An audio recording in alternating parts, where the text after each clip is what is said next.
All right, installing RAM. This is definitely something that they'll ask about along with the different kinds of chips. First thing is banking requirements. That's actually what I was just talking about. Making sure that you have installed it properly, okay? Because systems will be different. Some will, for dual channel, will make you split them like we just saw in that image. Others will want them both to be on one side. Those RAM sockets can be numbered or labeled in other ways. So always just keep an eye on that. The proper handling is always by the top edges. Try not to touch the chips. You want to touch the corners, basically. You try not to touch the chips. You definitely don't want to touch the electrical contacts on the bottom.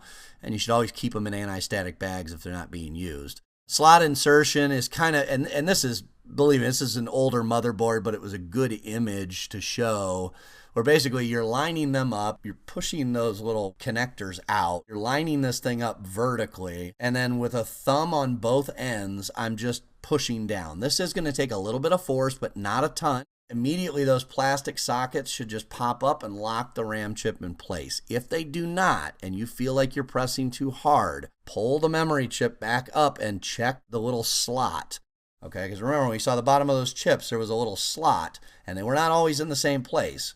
So you could have the wrong type of memory. You could have the memory chip just flipped around, okay? Not like upside down, but I mean flipped backwards and forward. So keep an eye on that. And then as we've already said, RAM compatibility. I mean, as a general rule, all the RAM in a system should be the same. It should be the exact same type, exact same speeds, and be compatible with the motherboard.